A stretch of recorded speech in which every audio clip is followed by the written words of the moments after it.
Welcome to the Game Changer Podcast. I'm your host, Bryant, and I got a great guest with us today. I got my guy, Mark. How you doing? Doing good. Appreciate you having me here. Yes, sir. So we're gonna take them back, right? Talk about where you from and your upbringing. Okay, so I'm actually, here in Tampa now. I'm originally from Pennsylvania. I'm new to Tampa. Actually only been here for about 3 years. What part of Pennsylvania? A small little town called Titusville. All we had there was a Walmart for excitement. I grew up there. What about like the Sheets? We had a Sheets, but we didn't have a Sheets until like late on. So like it's probably 2014, 15, 16 until we got a Sheets. But other than that, all there was a Walmart. Okay. Do you have any brothers, sisters? I've got one sister. She's actually in Tennessee herself. So we both moved away from home. But okay. Yeah. What about like two-family household? No, I only ever grew up in one household. My sister and I have separate dads, so she kind of grew up in two different households, I guess you could say. But I primarily grew up in one. I grew up with my grandmother. My mother passed away when I was 10. Wow. So there was that, and then my dad, he wasn't really in the picture. But yeah, other than that, I grew up with my grandmother. She raised me. And so she had like you and your daughter, or was it just like you and yourself?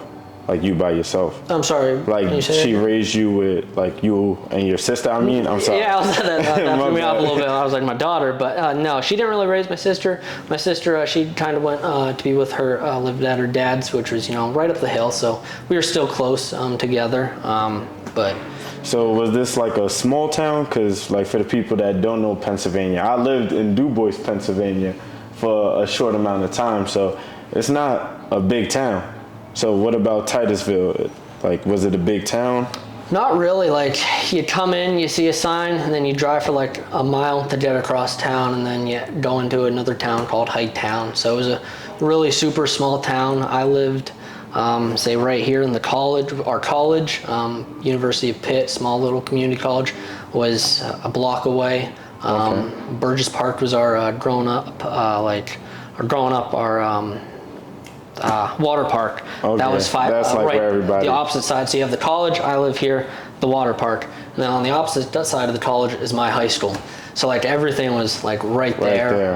You really didn't have to walk any farther. So did you like? Was there like a job where everybody would go? Like Amber, the last guest we had, right? She said everybody growing up, like Publix was the main job. Yeah. Was it the same in your town? So in high school, I worked at Little Caesars. I guess the go-to place you would say for there is like McDonald's, but wow. I guess you could say that's where everyone worked. But I went to Little Caesars. I actually became a manager at that place. But after high school, I'd say the top place I actually worked there myself was called Alternamats.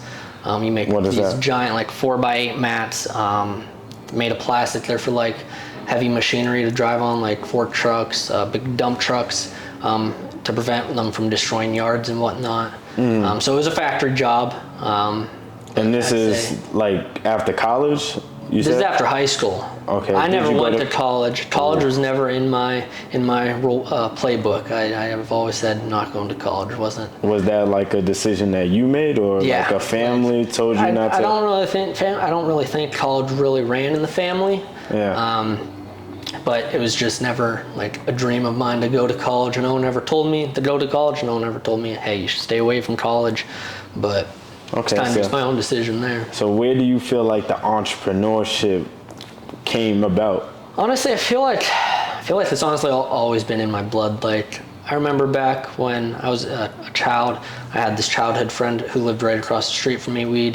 Every summer we'd always try to, come up with something to make money. And I remember this one time specifically, I think we went to Home Depot, bought some wood, or maybe I just had some wood in my garage, and we built a lemonade stand. For real? And we tossed it up in his front yard to try and catch everyone that was going to the swimming pool. Because like you said, the swimming pool's right down the block. Right down the block. So I remember one summer we built a lemonade stand, and we made a bunch of money off of, just lemonade. Probably like $10 or something, but it was a bunch at the time. I was like, this is great, but I don't know. I just feel like it's always been like in my blood. Yeah. I can't really say, you know, it runs in the family or anything because. And this was just like you and his idea? Like did like an uncle or a no, it was grandfather? kind of just like a childhood, like just us being children, us being kids. Like, hey, want to build a lemonade stand? Let's do it. We built a lot of stuff actually when we were, me and him. We did a lot of stuff when we were kids together. So. Did you guys have like a desired goal? Like usually as kids, right? We want to get money so we could buy sneakers, so you could buy clothes. Not really. It wasn't really in it for the money. It was kind of just something to do. But like. Ever since then, like, I've always thought of ways to, like, you know, how can I make money? What can I be doing to make money? Like, even in high school, I always thought, what can I be doing to make money? So I went out and got a full-time job. I worked full-time practically through high school. Like, I've always just wanted to make money. Yeah. Like, I didn't grow up, you know, having, you know, much money. So, in, like, you know, in my household. So I was like, I don't want this for my future. I don't want this for my children. I want my generation to, you know, actually prosper in this world. So I was just always like, what can I do to make money? What can I do to make money? And then I feel like it's just always been there for me. So the same thing in high school, right? Like me and my guy Tyler, I went to, you know, a private school my whole life. You know, not close to where I grew up, right? So me and my friend Tyler, he played basketball too. We used to go to like Canal Street. If you don't know Canal Street in New York, that's where like fake clothes and fake belts and stuff like that. We used to buy the fake clothes, wholesale price, bring it back to the school, and then sell it to the students and like our classmates. And that's how we was making money to buy the new sneakers, buy the new Jordans, buy the True Religion jeans, the rugbies. So like, that same type of hustle, it starts at a younger age. Yep. You know, and you had that. So talk about like, so you didn't go to college. Now you're working at the factory. So yeah, I'm out of high school at this point. I'm working at the factory. So how do you get to Tampa now? So let's see, I graduated high school in 2016. I went straight to the factory, or practically after I got out of high school. I worked there for, let's see, because every year you got a promotion. I think I was on promotion 2 or something, about to go to promotion 3. So I think I would have been there 2 years, maybe going on 3. But one day, I always knew I wanted to leave home. Like, I didn't want to stay there forever. So when the time came, my grandmother, we weren't living together anymore. I was on my own at the time. I moved out. She was dealing with some personal issues, so that was a whole different story. I was living on my own. I worked in this job. Had a roommate, I guess I should say. I wasn't on my own, but I had a roommate. Then after some time, I was like, you know what? I just want to get out of here. I decided to go to Florida. Is there anything that brought you to Florida? Like nothing in particular. You didn't like, see something on TV, like I see a palm tree or something. Like I've never liked the cold. Like I'm a skinny guy. Look at me. I'm super small and fragile. Like I hate the cold. Like I'm freezing down here in the winters. So I thought, you know, Florida, it's nice and sunny. Tampa, it's not too Miami. It's not too hot. You know, it's Florida. Yeah. Who doesn't want to go to Florida? Did you have the intentions of wholesaling at the time? Absolutely not. No? I had the same intentions that I had when I was back home, working a 9-to-5 job. Like, I knew that's not what I wanted to do, but that's the plan I had. Because I didn't really have, you know, any other plan. Did you see anybody, like, growing up being an entrepreneur? No, not at all. Like, I was never surrounded by any of that. You know, I just, you know, I grew up around the 9-to-5, the normal going to work for another man kind of job, so. Gotcha. So now you're in Florida. How did you come across wholesaling? So, funny, okay. When I first got down here, I started working at an electric company. I was training to be an electrician. I worked there for, I want to say, 1.5 years, and then I was just sitting at home one night playing some video games, big nerd. I was like, I don't want to go back to this job tomorrow. So I got on my computer, emailed my boss. I was like, sorry, but I'm not coming in tomorrow. And then I hit send, started that email, have it in my inbox to this day. And I didn't go back after that. And then I didn't have a plan. I didn't really know what I was going to do. I just knew I didn't want to do that anymore. Did you at least have a savings? I don't know if I'd want to consider it savings. I acquired it through a time in life. I don't really feel like talking about it right now. Oh, gotcha. But I had money set aside from an event that took place, and I used those funds to kind of make something of myself, to like rather, because I initially wanted to use this savings for like a wedding, you know, something that's going to be like a memory, something that only happens once in a lifetime. But I was like, is it worth it to really spend, you know, because it was enough to get me through for a year. Yeah. So it was, you know, it was, I guess you could say, a good amount. But I was like, do I really want to take that and spend on one event that's going to be gone in a couple hours? Or am I going to want to take this money and put it towards something that, like, put it towards myself? Yeah. Invest in yourself. Yeah, exactly. And then that's kind of what I did. Okay, so is that when you got mentorship? Because for the people that don't know, right, I met you from a mentorship program that I was in. You know, I seen you in the Alex Youngblood, his mentorship program that we paid a good amount in. Yeah. So definitely. Is that where that investment? No. So again, this, you know, it was getting me by through that year. I quit my job, no idea what I was going to do. I was like, all right, you have 1 year to figure out where you want to go in life, what you want to do. Initially, I had a plan to be, you know, a social influencer, because that was my high school dream. That was my childhood dream. But whenever I went to actually do it, I was like, this isn't what I want to do. I've grown out of this. Yeah. It took me a couple months to realize, but I quit in July, I think it was, of 2019 or 2020. And then that October, I believe it was, is when I found out about wholesaling. And did you come across a YouTube video, a book? So I was out walking my dog, and I was just thinking to myself, like, because at this point I was like, all right, this isn't gonna work. You're on, you know, you're on time crunch here. Like, you got to make something happen, or you're gonna be going back to this job that you just quit. So I was thinking, I was like, real estate popped in my head, because I've always known real estate. I've always known, for some reason, I don't know how, but I've always known real estate. There's money to it. Excuse me. Yeah. But I've always known real estate was a good option to go, whether it's just having a couple rentals, whether it's doing a couple fix and flips, whatever it may be. I always knew there's opportunity there. Okay, so you always knew you was going to get into real estate. So it just came into my brain while I was out walking my dog. I came inside, got on the computer, looked up how to make money in real estate, owning rentals, something like that. I can't remember. Yeah. And then I came across wholesaling, so I was like, oh, so I have to contract somebody's house at the time, because I started in housing. So I was like, you're telling me I just have to find someone who wants to sell their house, get them under contract, and then find someone to pay me to buy their house. That's it. I was like, easy enough, let's do it. Right. So I learned up on it as much as I could.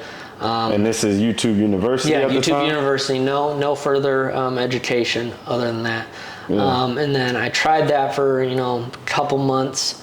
I can't remember when I joined Alex's. Actually, I think it was around March. I think it was the month of my birthday, so March, I think it was. So I started in like October, so probably 6 months or a couple months until I invested in his program. But yeah, prior to that, no knowledge. No knowledge. YouTube, so now you YouTube University. You didn't get a deal before you joined his program? No deals at all. So when I first started, I had no operation systems. I had nothing. All I had was my phone and my computer. And so I invested, I think it was in PropStream. I think I invested in PropStream. And I pulled a list. I didn't really skip trace those lists at first. I was just using like True People Search to do it manually. So I'd call up some numbers. I'd write down a list of numbers. I'd call out to I was like, A, this sucks. This is awful. And B, it just, wasn't enough action to, get me anything. And at this time, you're doing wholesaling houses. Yes, at this time, I'm primarily looking for houses. Haven't even thought about land. Yeah, so didn't even know land was a thing. I was in that program too, right? And in this program, this is a wholesaling house program. And at that time, that's right when I learned about wholesaling land. This is right when I made that pivot while I was doing Alex Youngblood's course, his program. I took those same principles from houses and I put that into the land. The same marketing funnels he was teaching us, Yep. I was putting that into land. And that's how I was getting deal. Like, I'm not sure if you remember that time. Yeah, so when I joined Alex's group, I think it still took me almost a year to get my first deal when I joined his group. So it took me a little over a year to get my first deal in housing, because I did eventually succeed, I guess, in the housing market. Hold on real quick, because some people, right, they'll join a program, a course, academy, and think they're supposed to get a deal right away. Yeah. It took you a whole year to get your first deal. And we paid way more than what my course is for that course, right? Yep. So you invested some good money and you ain't just give up. No. So like when I invested in him, I think it was at the time, I kind of get lost on the time scale, but it was when I invested in him, I was about to be going back to a job. And I've had this experience a couple times now. So I was about to be going back to job. I was like, you know what? I'm going to either invest in some education or I'm going to continue doing what I'm doing and fail. So I was like, okay, I'm making the investment. He gave us the course and gave us all the information that we needed. It was just up to us to take the action. So I did what, was given to me. I could have probably been a little more consistent, but I used what I was able to afford and what I could use. So I did that. It took me a year to get my first deal. And then eventually after that is when I fell into land. Wow. So you got one house deal, right? Yep. And you jumped straight into land. How did that land come about? I wouldn't say I jumped straight into it. So I got my first deal. I was like, all right, now I can finally get some systems in place. I invested in a cold caller. At the time, I think, so I had a dialer at the time, I think it was. I can't remember, because when I first started, I had a dialer. No, I had an SMS system, but then I canceled it and moved over to a dialer. The dialer is what got me my first deal. So once I got my first deal, I was like, all right, I'm going to invest in an SMS software, cold call software, Podio, just all those softwares to, actually form a business and get things in place to, keep track of my leads and all this. But, I was doing it, I was being consistent, but I still wasn't seeing anything. Yeah. And I got back to the point where, all right, I'm a couple months away from, I'm gonna be going back to a job. And I guess you could say a partner, I met in Alex's group. His name's Ben, shout out him. He kind of told me about land, and he was like, hey, you should, try this. And I always saw you posting about it. I always saw your checks in the Alex's group. I was like, maybe there is something to this land. So there I am, a couple months away from having to go back to work. I'm like, all right, no more housing. So I just completely switch over to land. Switched over. And within the first 2 weeks, I have someone, agreeing to my offer, and I got him under contract. Wow. So and ever since then, that's where I've been at. So wait, let's backtrack, right? So he tells you to get into land. You see me closing deals in the mentorship group, right? So now you're in land and you pick a market. Did you reach out to the builders first? No. So when I first started, like you said, I kind of used Alex's method with housing. And what his method was, you find a property, you look at the surrounding sales. So if you have a property selling for $100,000, you see property selling for $100,000, try and get them at $80,000. Yeah. So that's the method I used. I went in, saw what was selling, tried to get them, kind of took the average of what was selling in the area, and then I would just, lower less than what was being sold in the area. So that's how I did that. And then once I got them under contract, I would kind of reverse that, I guess. I would go to those people that I saw that were buying in the area and reach out to them. So I would go into PropStream. I would go to, recently sold within like a mile, click on a property, go to their linked property, see if they own, more than 10 properties. Yeah, see if they're buying, consistently, and reach out to them. And, I found a buyer for the deal I had, and it took them 2 weeks to close. So it took me 2 weeks to get under contract, and then 2 weeks to close. So I closed on my deal. First land deal within a first month of being in land. I started land January 31st and closed March something. Wow.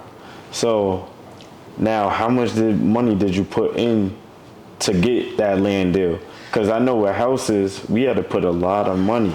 Yeah. Right? So back when I did start land, I was at the point almost going back to work. So I had to cancel some of the subscriptions that I was spending money on, like Mojo and all those softwares that I was spending money on because I thought that's what, was going to bring me the deals for housing. So I had to cancel a lot of those. So I was kind of back to where I started, but at least I had an SMS software. So I was able to do something, consistently and have actual marketing going out. It wasn't a lot, but it was enough. So I had that. I was sending probably 250 messages a day. And so yeah, I didn't really have too much going into it. Yeah. So with $250, you got that deal. I don't even know if I wouldn't say $250 because let's see. When I first started land, I only had PropStream and I was using batch leads when I first started. And batch leads is my SMS software. So that was, I think, just over $100, and then PropStream 97. So 200 there, and then plus the money to send out the text. Message. So probably say $300 getting started. And got that deal. So with that deal, how much did you make that deal? It was, I think, it wasn't anything extraordinary. It was just under 3. It was definitely smaller compared to housing. Yeah. But once I got that deal, I got another one. Was it on that same campaign? Like from the same so list? When I first, so I was doing primarily one market when I started. I wasn't doing multiple markets. I did tax liens, and then I did out of state, and then I just did all of that whole market. So I was doing Northport, Florida here. I started with tax delinquent, and once I finished up that campaign, I went out to out of state. And then I went out of state owners. Yeah. And then I would just, do all of Northport. No specific criteria or anything. Nothing. But targeted that areas. Right there, that's a good criteria. Mm-hmm. You have the tax lien, people that are behind on their taxes, and then you're looking for the out of state owners. These is people that live in New York but own a lot in Northport, Florida, and they're behind on their taxes. So they're more likely gonna sell you their lot for a discount because you're helping them out, right? Yeah, and I want to say that's where most of my deals came from because I noticed once I started finishing out in Northport, things were kind of slowing down, and I knew almost half of Northport was out of state owners or tax delinquent because I think there were like 15,000 properties, and I pulled like half of them being those targeted areas. Yeah. So and that's where I got most of my deals was from those areas, those targeted. Wow. And that $300 list. How many deals did you get from that? Let's see. I think so. I did Northport for quite amount of time. It took me a couple months to finish that, and I think to this day I have like 6, maybe 8 deals, maybe even going on 10. In that area. That's wild. I got a handful of deals in Northport. And I remember because you started posting your deals in the group. Yep, that's all I would post.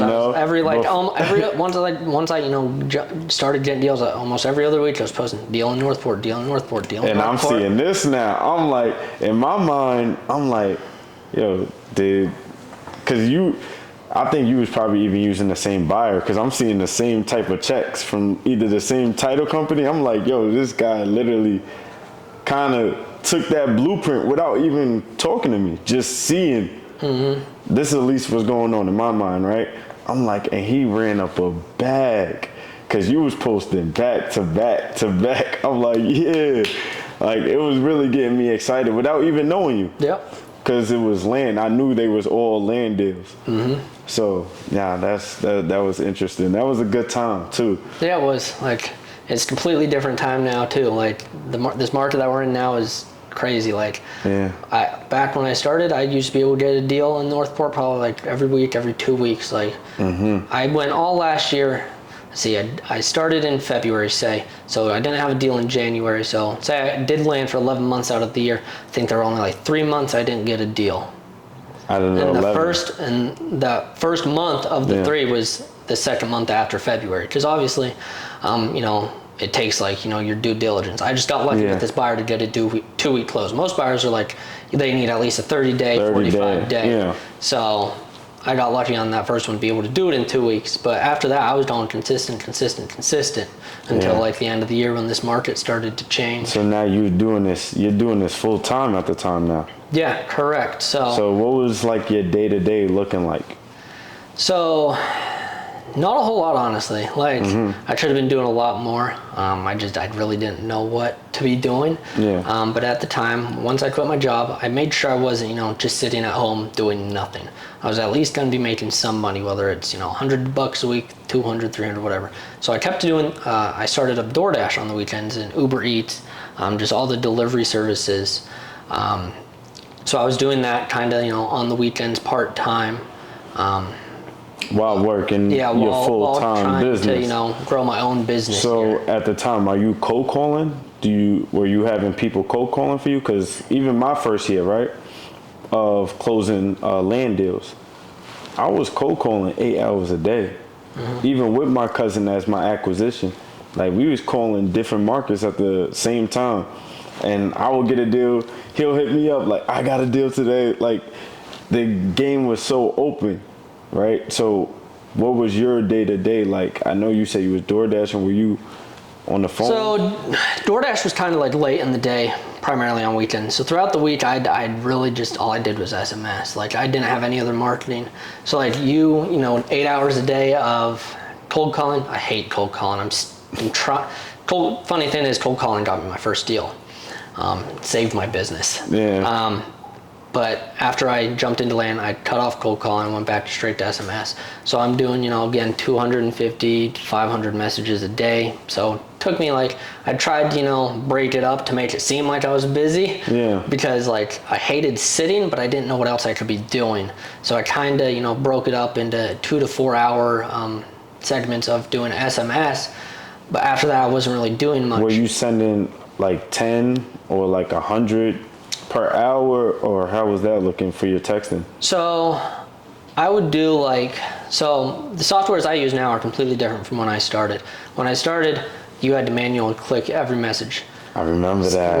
With batch reads. I remember that. But now I'm using REI, so I don't have to do that anymore. But when I first started, I would click, send 25 times, send out a batch of 25. All right, 30 minutes went by, 15 minutes went by, depending on the responses. 25 more, 50 more, whatever it was. I would just, I would send out and kind of just sit there and wait. And that's kind of how it was. But I wasn't doing much, but it was working. It was working. You was getting deals. I just kept to it. And what was the most amount of deals you closed in a week? In a week? At this time? I can't really say. I can't say I've closed multiple deals in a week because I keep track of them, but I don't really keep track day to day, week to week. I kind of do it month to month. So every time I close a deal, I'll write it down. And then I'll look back at the end of the month. Oh, I closed 2 deals that month. 1 deal that month. Gotcha. So it's kind of a month to month thing. But let's see. My biggest deal though, I want to say, was $6,000. Okay. When that gave me, I think, a $9,000 month, and that was my biggest month. But I think most deals I've probably closed in a month, maybe 4, I think. But like I said, I'm not entirely sure. But so, and at this time with land, and this is why I wish you would have came in once you see me closing deals, because that's exactly what Jazz did, right? She contacted me. She's like, yo, can we do a consultation? You're closing deals back to back.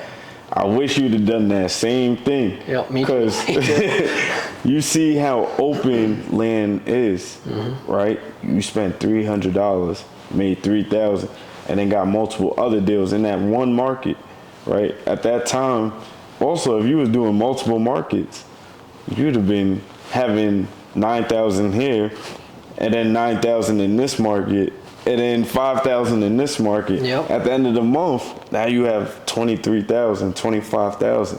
So that's where I kind of try to teach people, starting out, yes, focus on one market, but as you get more experience, you want to start looking at secondary markets, third markets, fourth markets. Put text in here, cold call in here. This is how you could get multiple deals. That's something I personally need to work on myself, is kind of expanding out into different markets. Because like I said, when I first started, it was all Northport. But now I'm trying to work on expanding out. Like, I don't want to say trying, because I'm in different markets. I'm closing deals in multiple markets. I think I've closed in like 6 different markets Wow. to here. But I'm expanding into Florida. I want to get outside of Florida, but I really struggle with that, because like Florida is just, it's land. They're already divided into their parcels. So I decided, you know what, I'm just going to stick to Florida, and I'm going to try and take over Florida. So I'm kind of taking over the central area right now, along with some of the south area of Florida as well. Have you thought about like joint venturing, partnering with people, networking with people to get deals in different markets, or, you know, learn different markets? Yeah, so I've done I think I want to say 2 JVs. I haven't done, you know, too many. I haven't partnered up with too many people. Kind of, you know, just a solo guy out here trying to build his business. I could use help, so. But yeah, I've, you know, it's kind of been myself, done a few JVs, but recently I've been, you know, trying to be more, I guess, engaging with other people, because I'm not very good at being active on social media, or engaging with other people, I guess you could say. So I've been really working on reaching out to other people, trying to, you know, bring in more JVs. And, you know, recently I'm talking with a lot more people. Yeah.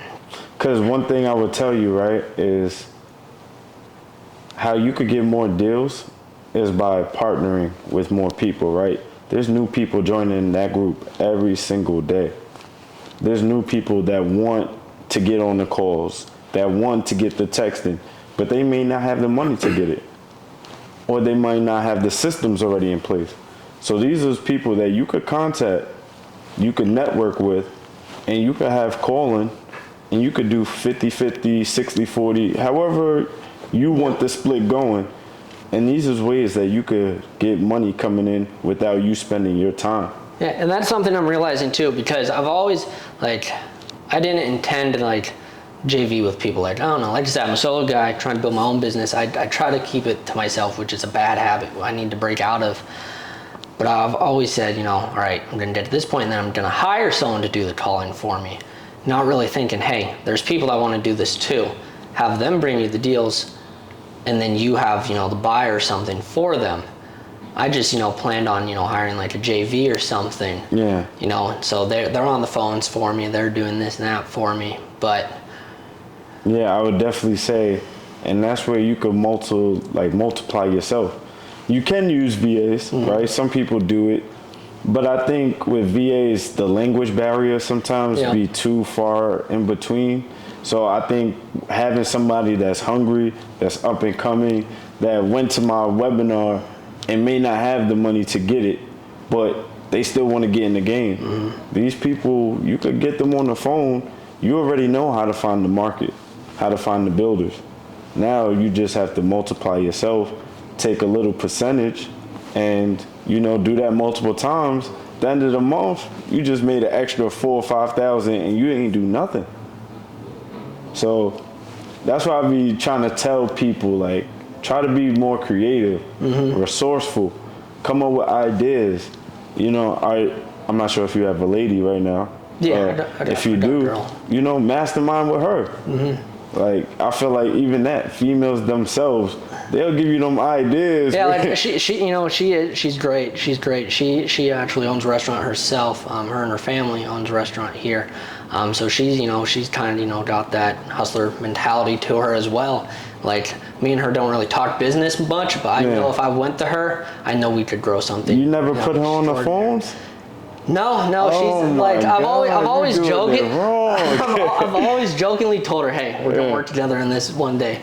But like, she has her own restaurant right now. She doesn't really want to, you know, worry about it. Yeah. So I'm not gonna, you know, be like, hey, let's do this. But she's got her own stuff going on. She's trying to sell her restaurant right now. Yeah. So, you know, one day I can see myself growing an empire with her, honestly. But as of right now, I mean, we're not really like. Yeah, I get you. I would say if you ever have that opportunity, to get that female on the phone, do it. I'm literally seeing it right now with the females that's around me. You know, these sellers, they don't really disrespect the females. Yeah. Like, they're usually more kinder, nicer. And even the ones that really want to sell, like, you get a female's voice on that call, they're going to close out that deal if she knows what she's talking about. So if you train her right, you can make a lot of money and it's in-house. Yeah. Like, nothing beats that. No, So, yeah, definitely. That one. Yeah, Speak to her later. Got to, man. Yeah. Take these ideas and really build something. Because with this land, there's a lot of opportunities. The more I look outside of where we're at, Florida, right? Mm-hmm. The more I look outside of these opportunities, I understand, like, you could get deals anywhere. Yep. If you learn the market, if you connect with realtors, let's say, call realtors, right? Let them know you do a flat fee listing. Pay them $1,500 for the buyer's agent that brings the, buyer. These realtors is hungry too.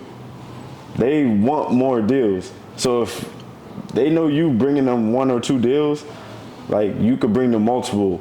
So connect with those realtors. Now you have a buyer in areas that most people don't have. Mm-hmm. A realtor, they're gonna give you comps. Now that they know you bringing them stuff, they're gonna know that, like, oh, he's serious. So they're gonna give you the comps. Now you know what to offer. Yeah, I've worked with realtors very limited. I reached out to them, like, every time, like, I got a deal, get something locked up, I'll look at surrounding areas, and I'll reach out to some of the agents, see, if they have any developers who want to build. I actually have a buyer right now. I'm about to lock up one today. I'm waiting on the seller to sign. And this buyer, he's probably going to be the one, buying it. Yeah. But I found him because he bought a lot next to one that I had contracted a while back. I found him through the agent that it was listed. Wow. So realtors, they definitely have some power. And yeah, they do. So, like, where you see yourself going with this, or, like, actually before that, right? What advice would you give somebody that's just coming into the game? Just coming in. Oh boy. Let me try and think back to when I was just first getting started. Like, get out of your comfort zone. Like I'll be honest, right now I'm out of my comfort zone. This is completely out of the ordinary for me. I'm not, used to being, I'm not a social person at all. Like, this is way out of my comfort zone, way out of the ordinary, but I know there's a benefit to it. I know there's going to be, potential. There's going to be something that comes from being here.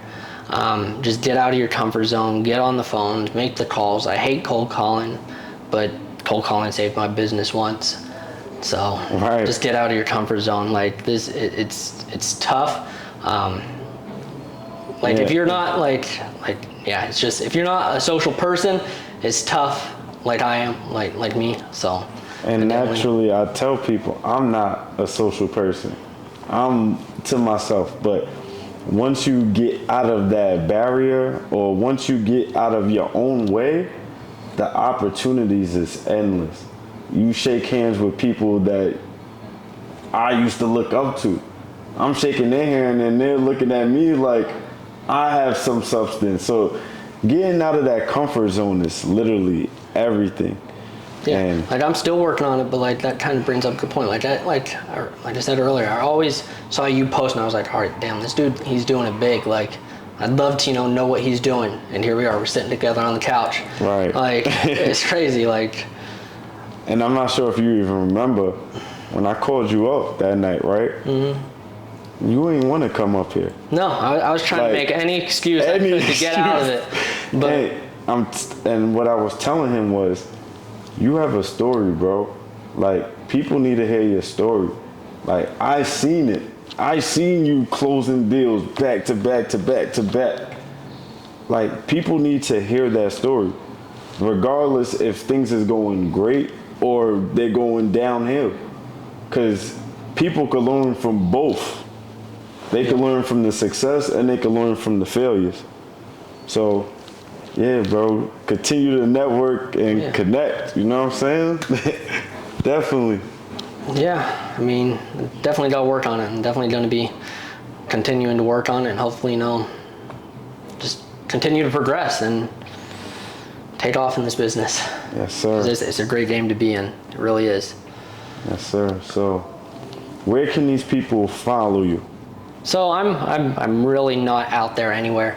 Not Instagram or anything. I have Facebook. You can find me in your group under my name, Mark Southwick. But other than that, I'm not really out there. So that's what we got to do. Kind of undercover out there. Like the next is getting yourself more out there.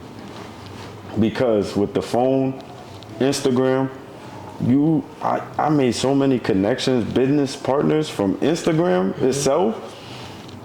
If you use these tools right, and not just scrolling, but if you're networking with people with these tools, you could put a lot of money in your pocket. One handshake could make you another 25,000, 50,000. You never know. I mean, that brings me back to a JV I did, one of the few JVs I did. Again, to Ben, I did one with him, person that got me into land. I had this deal locked up, didn't have a buyer, but he had one buyer. She's not a big time buyer.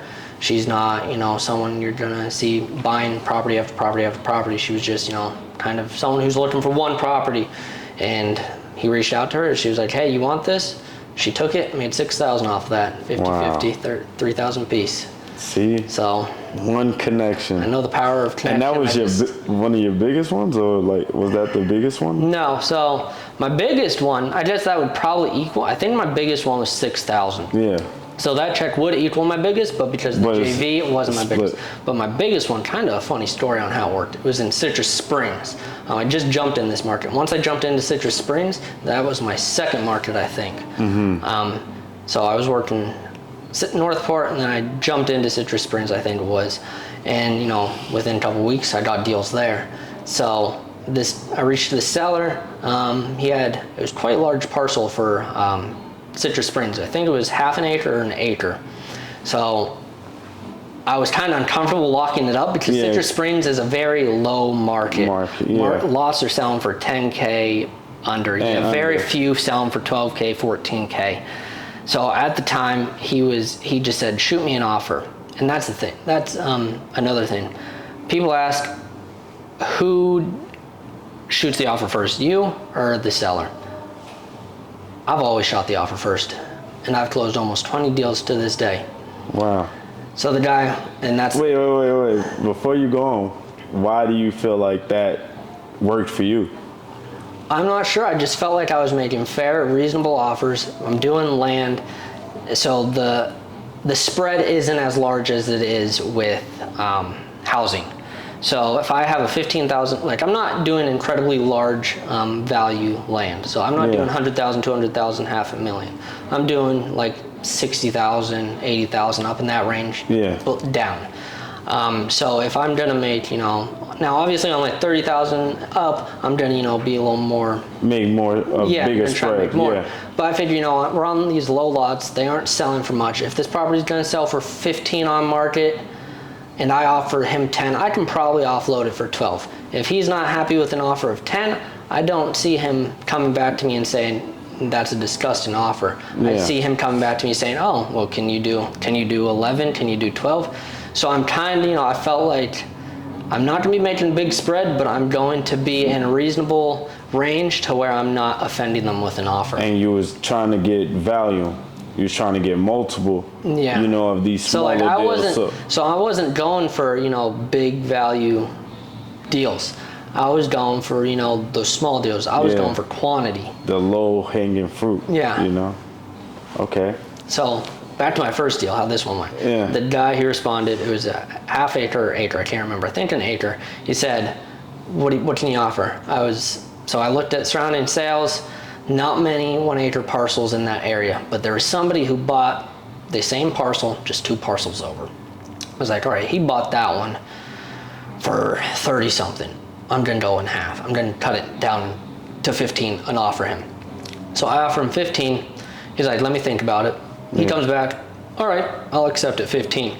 Wow. So I'm like, great, let me draft up the agreement. I draft it up. He's like, let me speak with my agent, real estate agent, whoever it was he wanted to speak with. After, yes. After he signed? Yeah, not after he signed. Okay. I sent it over. He wanted to look it over with an agent, I guess. So after he reviewed it, he was like, so we decided we don't want to sign. We want you to use our contract, which was the standard Florida 7-page agreement, I think it was. Yeah. Now, I wasn't really confident in this deal, but I was like, I see a buyer. So I think it's going to be a hit or miss. So I was like, I'm going to try something out. I told him no. I was like, I'm not using it. I was like, I'm sorry, but we don't use any outside agreements. It's unfortunate that we can't work together. If things change, reach back out. Yeah. He's like, is there any way? I was like, no. Yeah. So that was that. And one day later, he emailed me saying, hey, can you resend the contract? Wow. Send it back out, got a signed signature. Made $6K on that one. That's wild. Because I like how you pulled away. Yep, and that's one thing I've learned in this business. Like, when I first started, like I kind of got attached to like the seller because I was like, I needed this deal. I need it. I'm glad you said that because I tell people all the time, when you need something, it's literally running away from you. Right? When you need it, it's running away from you. But when you attract it, when you pull away, like, I don't need this, it's going to come to me. That's when it comes to you. Yep, and that's exactly what I've realized. Like, I realized the more you try to seem like you're not interested, the more they're going to be interested. You take one step back to take 2 forward. That's what you got to do. I'm glad you said that. That was a great sales tactic. Yeah, it's worked out a couple times for me, actually, just, pushing away, like. Yeah. And I have people reach out to me every now and then who just, they have these deals. They send me and say, hey, can you look at them? So I'm just like, all right, I got some time. I'll just pull it out. And they're like, the seller wants 35, 45, 50, 60, whatever it is. And I look at sales, they're selling. That's literally at market value or above market value. Mm-hmm. It's like people are they need this deal. They want this deal so bad, they're wasting their time on deals that aren't deals. Yeah. And that's one thing I've learned, like, if a seller comes at me and they're saying, hey, I want this much, and I see sales aren't like anywhere near that, I'm just like, I don't even bother with them. Yeah, and what I do is I'll just keep them in the pipeline. Like, I'll keep them in my follow-up with them in 6 months when the market goes up, and that's where you make your money. Yep, that's one thing I have to work on, is building a better follow-up pipeline. But with the software I use now, I've gotten a lot better at it. But yeah, anyone that says like not interested, or like if they're at market value, I'll put them in the pipeline market value follow up in 6 months. And if they're at 14, I want to be at 12, I'll put them on 6 month, 60-day follow up, something like that. Yeah. And then just go from there. And go from there. Yep. And close them. So yeah, bro, we gonna end this right here, bro. Appreciate you having me. It was great. It was definitely, again, out of my comfort zone. Like, and definitely wasn't comfortable being here, but I know, like, I'm glad I was here. I feel like you're definitely gonna inspire somebody, and somebody might watch this and get into this land space because they know they could get a deal, and deals are out there. So for y'all, tap in with us. You can follow me at Thy Booker Eli, and if you